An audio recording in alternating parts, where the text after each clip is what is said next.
All right. So longitudinal vibration of a bar is one of those important topics in vibration. A lot of applications, which we will discuss them later. And also in terms of a question in your exam, most likely you will see a question on this topic in your final exam. So it's good to understand it. It's very easy. And actually, it's a fun topic. And the math is easy. And we'll see how it goes. All right. So, but keep in mind, we are talking about longitudinal vibration. So this shaft, we already talked about its lateral vibration or bending vibration, all right? So we discussed that one and we call it beam vibration. A bar or a rod is similar to a beam, and here I said any cross section, but I just did a round one. It doesn't matter, all right? So we have a bar of length L, density is rho, cross section is A, and also, let's say, is made out of a material with module of elasticity E. Right, so E is the module of elasticity of this material. If I want to find out the natural frequency or frequencies of this system, perhaps I have different approach to go. Maybe I'll just go with a very simple modeling of a single degrees of freedom system. I say, well, I learned in the course that I can model these, let's say, bar with maybe, let's say, just a linear spring and all the mass being concentrated at the tip of these actually shaft. So it means all my mass is here, which is going to be rho, the density multiplied by AL. And I have a spring with a stiffness K that we learned before that a stiffness is AE over L, right? Lecture 1 or 2, that's how we may be able to model that one.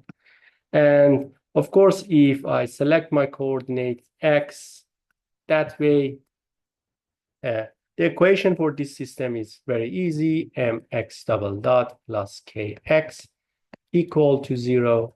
And my natural frequency simply will be K over M. And I have my K and M. If I substitute them, I'm going to get E over rho. So that's one way to go for this system. Somebody may just be more meticulous and say, well, let's just model it as a 2 degrees of freedom system. It means that I'm going to have a mass, let's say, again, same system. Here is the support. And along the length of this shaft, we decide to go with, let's say, one mass here and one mass right in the middle. All right. So I have two masses here. And now each of them is, let's call them M, but M is rho A half of L. And this is also is M. And as for the springs, so I have one spring here, one spring there. The stiffness of each is K. And if I calculate K, simply K will be, let's just write it down here. K will be AE divided by the length, which this time is half of L. So I'm going to get 2AE divided by L, right? Now I have a 2 degrees of freedom system, right? And I can call this one X1 and this one X2. So X1 and X2. We know how to find the natural frequency of this system, and I'm sure you're sick of finding the natural frequency of this sort of system, but let's just do it one more time here. So the mass for this system is M x double dot 1 and x double dot 2. As I explained before in the class, when you have a system like this one, and typically it works for a system that are linear like that one, meaning that all your mass and springs in one line. So if you remove your springs, so you have two masses, they are independent of each other. It means acceleration of one has no effect on others, and your system is dynamically independent. So you have like a diagonal matrix M there. And your stiffness matrix, you can do either free body diagrams, or there is a shortcut to find that. Let's just learn how we can do as a shortcut. I explained it before, but I'm going to do it again here. So here, for each diagonal member, the first diagonal member here, all right, all you need to do, you just need to see the springs that attach to that x1. To x1, there is 1k here, 1k here. So sum of these two springs is 2k. All right. And now focusing on the other one, again, we are doing the diagonal one. Diagonal is sum of the springs attached to each coordinate.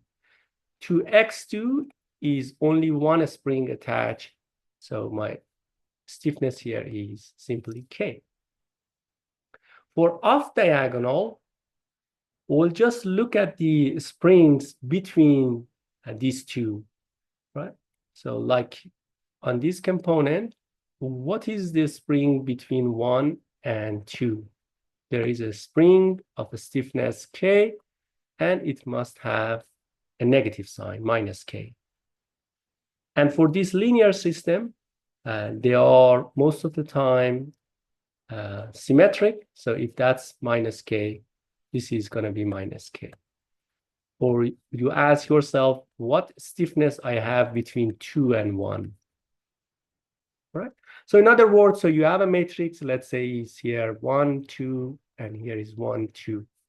You just ask yourself, what is the spring stiffness between 1 and 2 is minus k? What is the stiffness between 2 and 1 is minus k, right?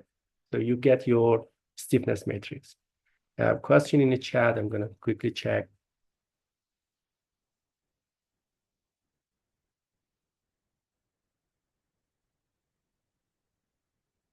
Y minus from the, yes, I saw the answer. This is just a shortcut. If we want to do it improperly, we have to do the free body diagrams. And if you do the free body diagrams, I'm glad one of the student answer, you get that minus sign. Anyway, this is the rule, and it's also a good way to check it. And now here I have, all right, here, sorry. I have x1 and x2 equal to 0. All right. So we have a 2 degrees of freedom system. We know how to solve it and find the natural frequencies. You do the math. But again, since I know you are sick of finding the natural frequency for a matrix, let's just use a computer and do it. All right. Because we know the natural frequencies are eigenvalues. If it is that easy, why not just use a computer? Just gonna, let's say, quickly attach my keyboard.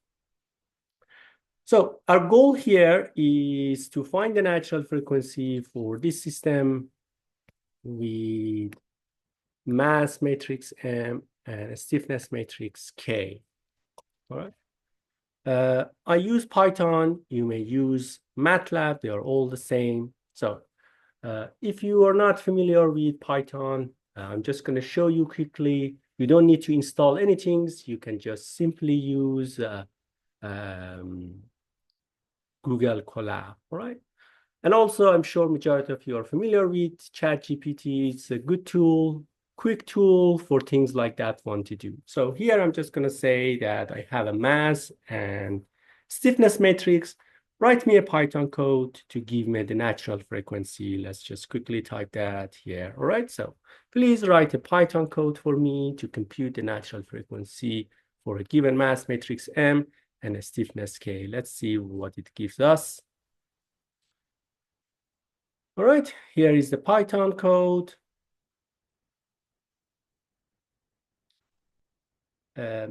Again, we can write the Python code ourselves, but this one gives us just easy.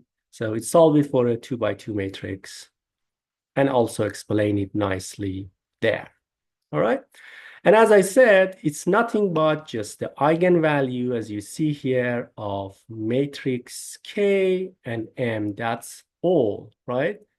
And then what it does, it calculates the natural frequency, but since it wanted to be, natural frequency in hertz, it divided by 2 pi here, like, which we can remove that part.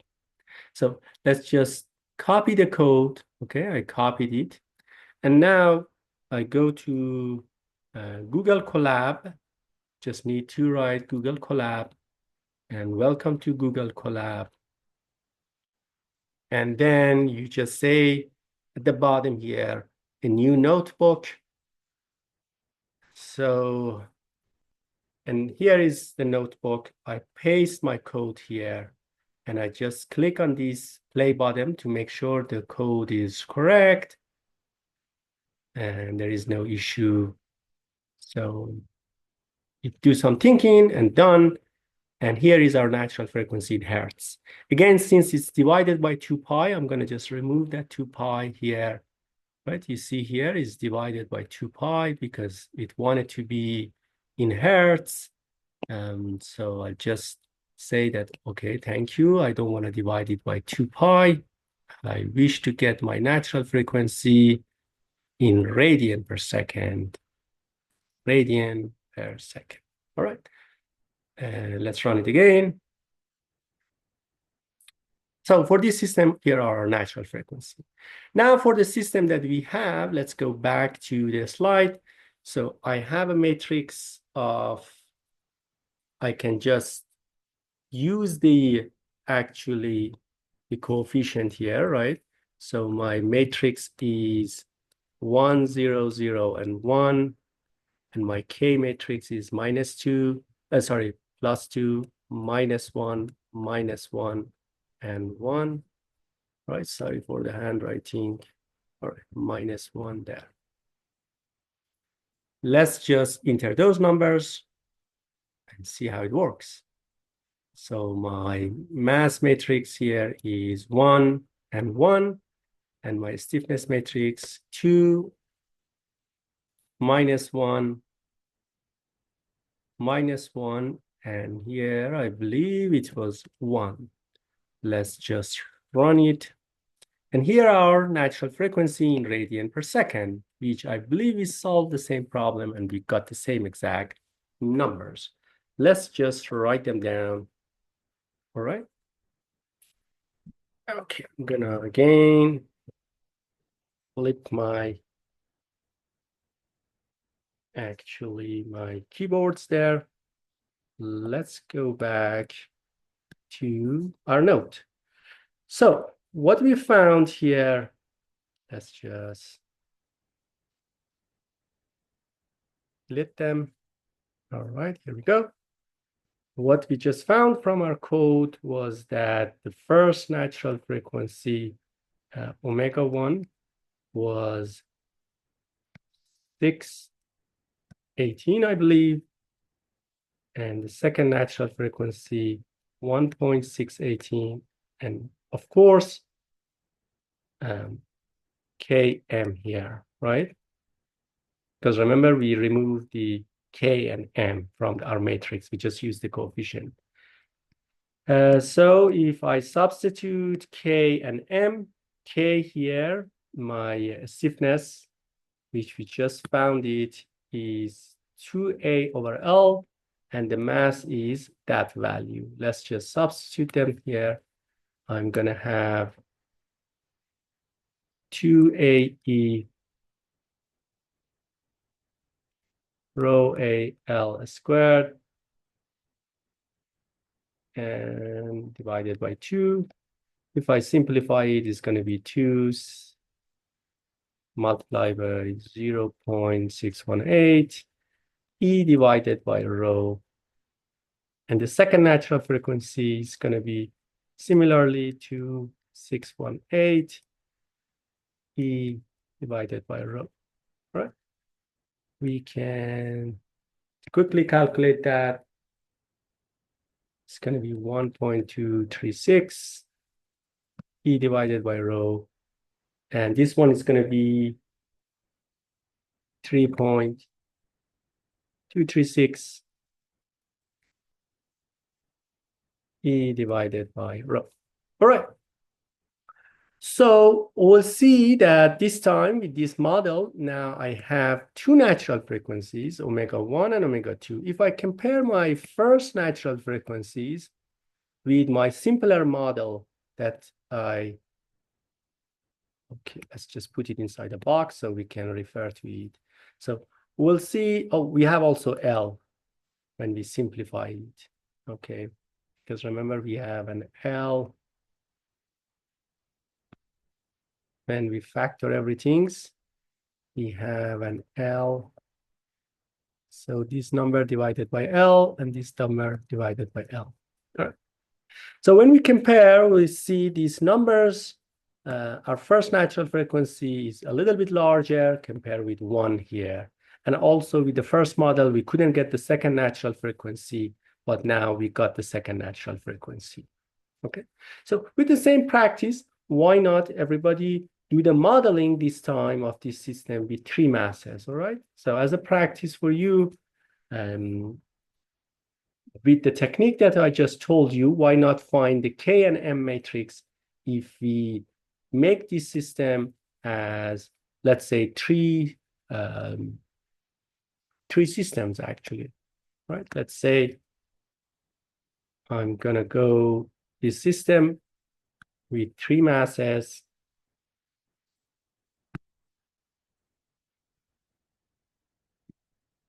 And let's say roughly it is we are on one third here. This is there. And we put 1 mass roughly around there, right? So we have now 3 identical springs, each a stiffness K, and 3 identical masses M, M, M. So I have a 3 degrees of freedom system. Why not everybody try to find the, so this is X1, X2, and X3.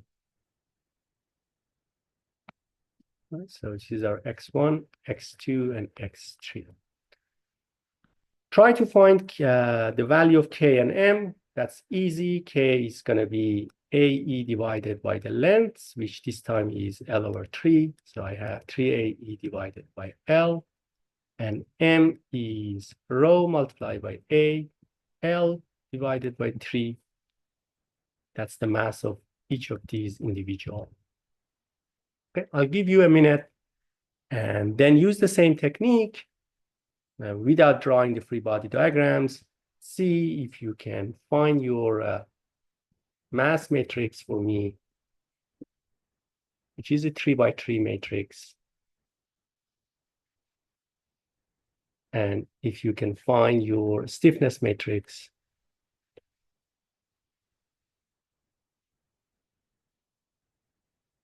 So it is X1, X2, X3 equal to 0. And this is X double dot 1, X double dot 2, and X double dot 3. All right. So just try it. And then you can compare with mine. So again, this technique works mainly for systems that are like linear springs, like this one, rather than those complex torsional springs. However, it gives you some good insight, and later you can check for other problems, make sure if you make a mistake somewhere or not. Now, let's write it, and then you can compare your answer. Again, I have three masses. They are not connected to each other by no link or no cart or anything. If I remove the springs, they are independent of each other. So simply I have M, M, and M, and the rest are all zero. I have a diagonal matrix there. For my K matrix, all right, let's focus on the diagonal part. Always what I do, I write here 1, 2, 3, and here I write 1, 2, 3. Okay, so for the diagonal one, the one that are lay around there, right? So for each, some of the springs that we see, on one, there are two springs attached to each other. On two, there are two springs. And to three, there is just one spring attached, so it is K. Okay, it's clear for everybody? That's the diagonal one. 2K, 2K, and K there.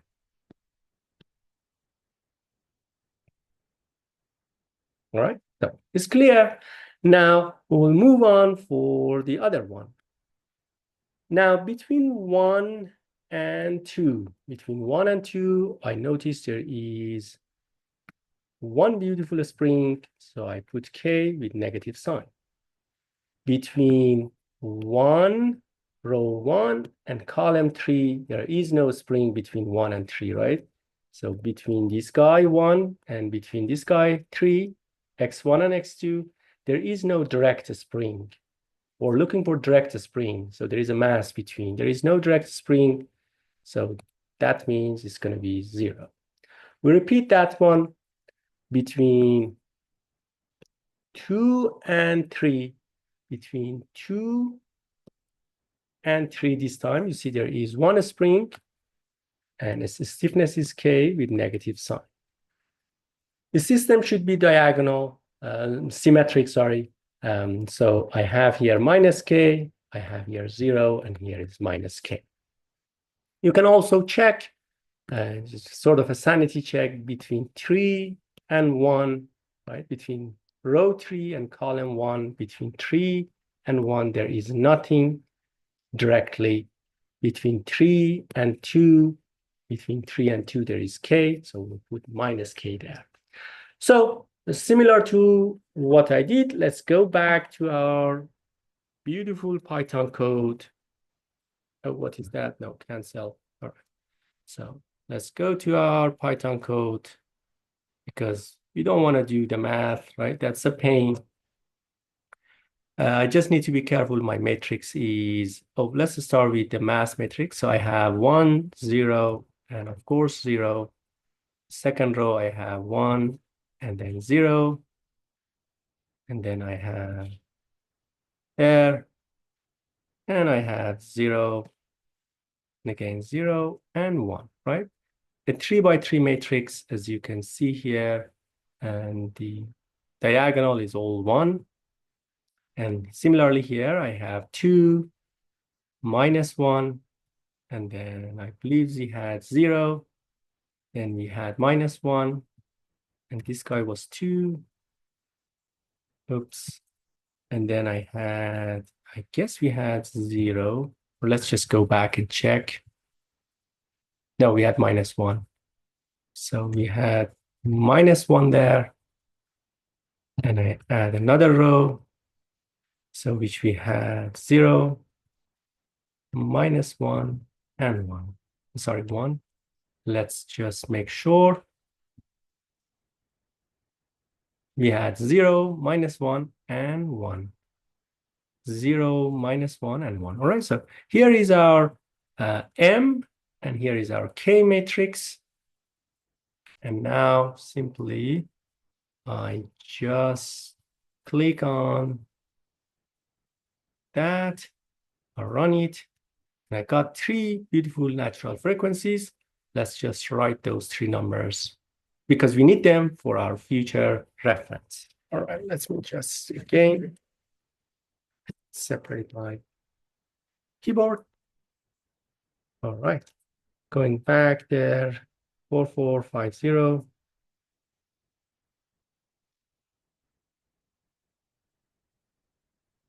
So my omega 1, omega 2, and omega 3, we had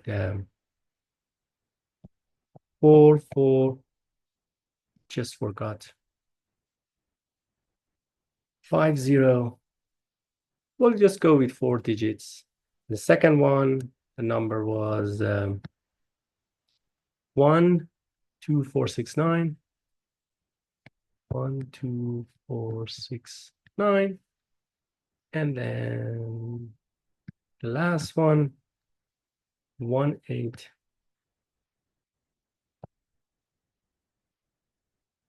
Thank you. Right. So here are the 3 numbers there. And of course, here we have K over M for all of them, which we can substitute now our K and M, which K is 3AEL, and this is rho AL squared divided by 3. So you realize the pattern now. I have to multiply it by 3. Right? So it gives me equal to 3 multiplied by that number, 445 divided by L, E divided by rho, which if you do the math, I'm going to get 1.335 L, E divided by rho. And similarly for this one, Km, I'm going to get 374 divided by L, E divided by rho. And for the last one, 5.4 divided by L, E divided by rho. All right. So as you see here, I have 3 natural frequencies. And if I compare this number 1335 with what I got for the first one, it's a little bit larger. So it seems there is a pattern. And of course, with the 3 degrees of freedom now, we have 3 natural frequencies. It means we have more accurate system compared with our very first estimate, which this number was just 1. The rest are the same. You see the square root of E, rho, and L. It's just that constant is keep changing. And of course, with more accurate model, we'll get more natural frequencies as we wish. All right. So you can try it on your own later with the 4 degrees of freedom system and see how it goes. Similarly, you can actually find your mode shapes, which the same way that we learned before, or with Python, that now that you have the eigenvalues, you ask also give me the eigenvectors. And we did the same problem before. And like on this problem, let me just pack everything's clean so we can also write that one as well. Just gonna move that one somewhere. Perhaps there. Should be good. There.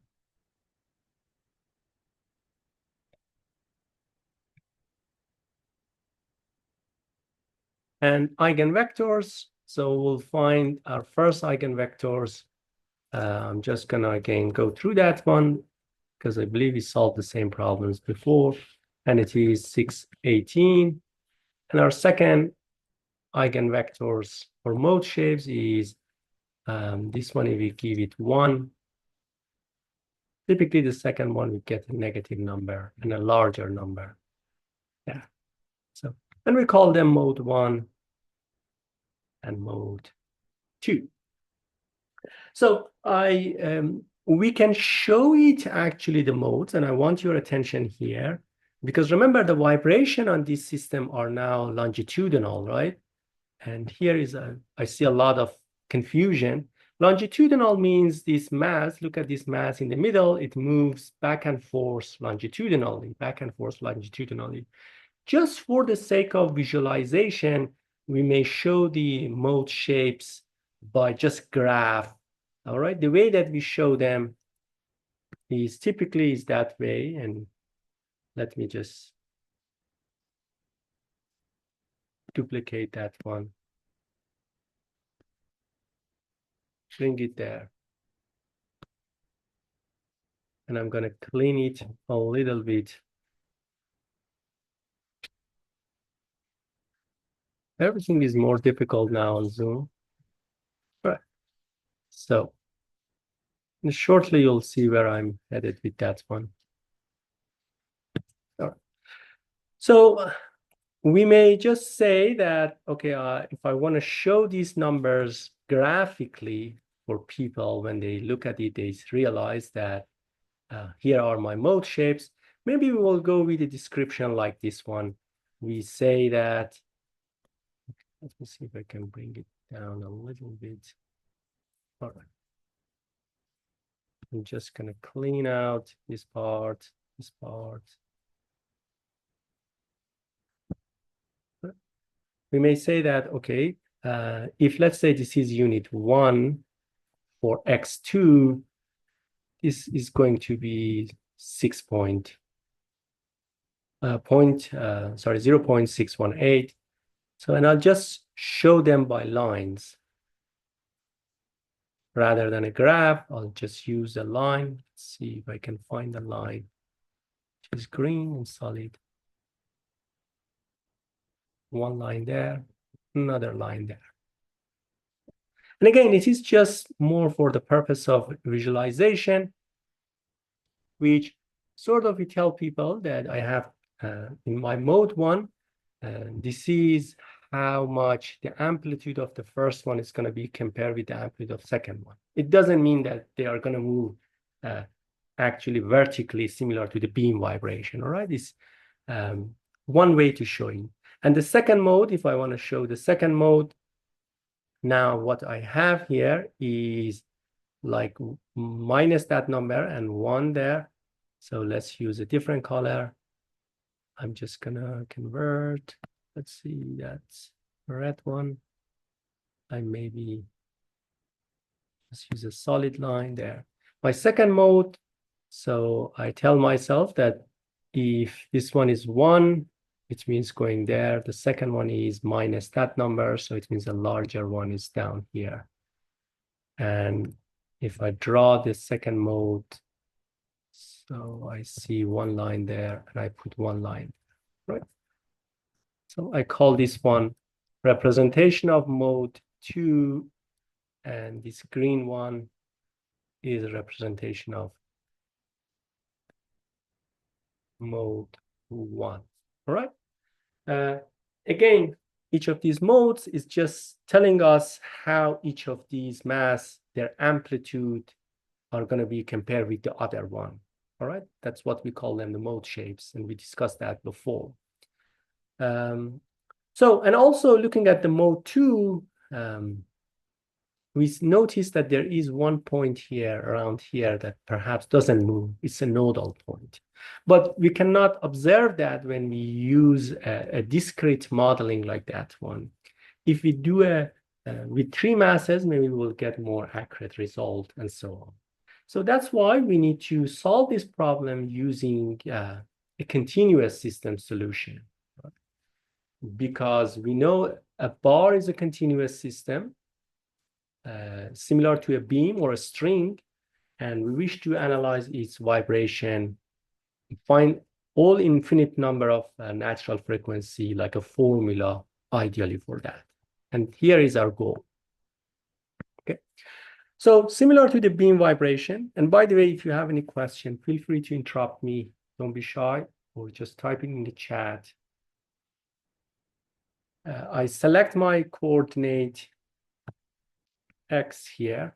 So that's my coordinate x. And now I look at an element actually that I pick from this system. Let's say I look at an element. I'm going to change the border to maybe that. So let's say looking at an element right over there. Professor, Yes, please. could you upload the recording and the notes after the lecture, please? Oh, yes, of course I do. Hopefully I'm recording. Yes, I do. I'm recording, and I'll do both the notes and the recording as well. Yeah, Okay, thank you. great. So, what we were saying, we have, let's say, an element here. We will decide this element to be dx, very tiny element, and we'll decide this element to be at the position of, let's say, x, like this distance. Let's say we are at x. So similar to what we had, I'm just going to go one slide back, and I want your attention here. I see this mass m, like this mass m over here, the first mass. We said this mass is moving back and forth and vibrating. Similar to that, we treat that element similar to that mass m there. So I'm going to say that this mass that I'm going to highlight it is moving back and forth. So I'm going to select also its motion. Maybe I just call it u. Right? So see so many variables. So we'll call it u. And of course, this u now is a function of x because it depends where we are on this shaft, and it's a function of time. It's vibrating, like u, x, and t. Now let's draw the free body diagrams of this element. So order style, solid. So this element, I'm gonna take it out, and I'm gonna draw the free body diagram. So as this element moves back and forth, obviously there are forces or on the cross section. Let's say the forces over here is, let's call it just P. So if the force here is P, there is another force, perhaps the reaction force on the other side. We don't know what is the value, so we guess it is P plus change in the P, dP, right? Some change, it might be positive, it might be negative. Similar to the beam, if you recall, this dP, we can write it as partial derivative of P with x, the rate of change of P in x, how much P is changing along the x, multiplied by the distance that I travel to the right, dx. Okay, so that's a common way to write these differential equations. So that's my free body diagrams. If you have any question here, ask. If it's not clear, because it's as simple as that. This is the base of our calculations that we're going to do shortly. So this element has a mass m, and its mass is rho a, the cross section, multiplied by dx, correct? A multiplied by dx multiplied by rho. So that's the mass, all right? And if I write my Newton law, the Newton law says sum of the forces in x direction is equal to ma, and here is my positive direction.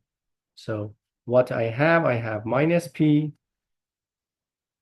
plus derivative of p x dx equal to rho a dx.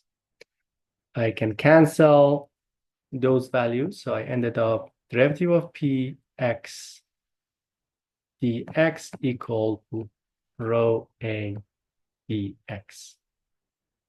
Sorry, multiplied by a, acceleration. So what is the acceleration of that point?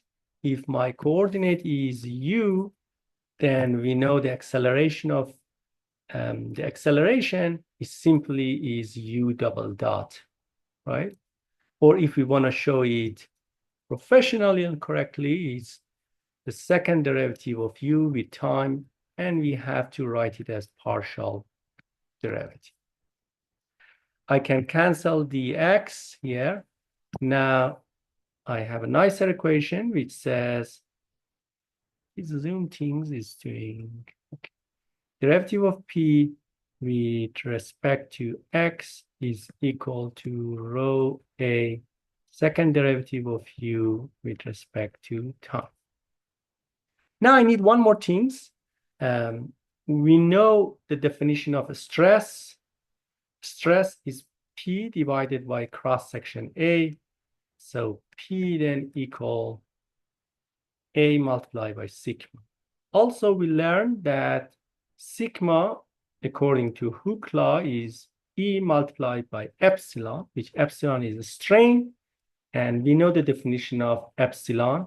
Epsilon simply is the change in U with X, right? That's the definition of epsilon. How much U change, how much deflection in the beam, in the bar by dx. So if I combine these two, then P is going to be equal to A, E derivative of U with respect to X, okay? But I need derivative of P with X. Let's just calculate that one. Derivative of P with respect to X. A is constant, E is constant. It is second derivative of U with X squared. Let's substitute all these values and see if we get better equations there. I'm just going to make everything a little bit more compact. Move them up there. So from here, if I substitute those values, I'm going to get A, E, second derivative of U with X squared is rho A, second derivative of U, T squared. Okay, you're almost done. I can cancel A here, and I can write my equation as second derivative of U with respect to time is equal to E divided by rho second derivative of U with X squared. I just switched each of them left and right. And I have a constant E divided by rho, which I'm going to call that one C squared for algebra reason that later makes our calculation easier. So we ended up with the equation that is very familiar to us, and we solved it before actually. Second derivative of U with time is equal to C squared, second derivative of U with X, and C squared is E divided by rho. All right, and this is what we call the wave equation, which we solved it before, the wave equations. And in our next lecture, we are going to try to solve it. And your task is by next lecture, by Friday, which hopefully I'll be on my feet and I'll be in the class, is to go back to lecture on string and try to see if you can solve this equation. They are exactly the same. The only difference is you need to be careful about your boundary conditions. With a string, we had different boundary conditions.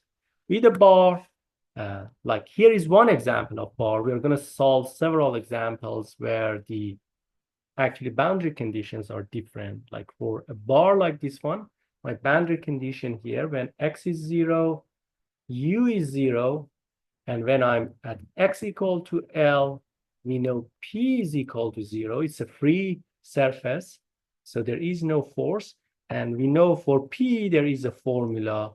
Here is the formula that we found for P, which we are going to use. I'm going to put it inside the box because we're going to use it. P is AE derivative of Q with X. So it means if P is equal to 0, it means AE derivative of U with X is equal to 0. And it means derivative of U with X is equal to 0. So I have two boundary conditions. One is there, and another one is there. The first one is at x0, and another one is at the end of the bar or the rod. But for different scenario, we're going to have different boundary condition. So please, I'm going to upload this one on Canvas. Please review it. And also, I suggest it's a good idea to solve actually this problem with 4 masses. And if you really have time, try to find it as a general problem with n masses that you can just change the number n to 2, 3, 4, 5, 10, because later you're going to compare the numbers with actually what we solve with the continuous system and see how close they are. All right. So here is then this lecture. We will continue in our next lecture with this topic. Okay. If you have any question, I'm happy to stay and answer your question. If not, feel free to leave and I will post this material on the system. Okay. I'm just going to stop recording. So if you have a question, you feel free to ask your question. Let me just click here and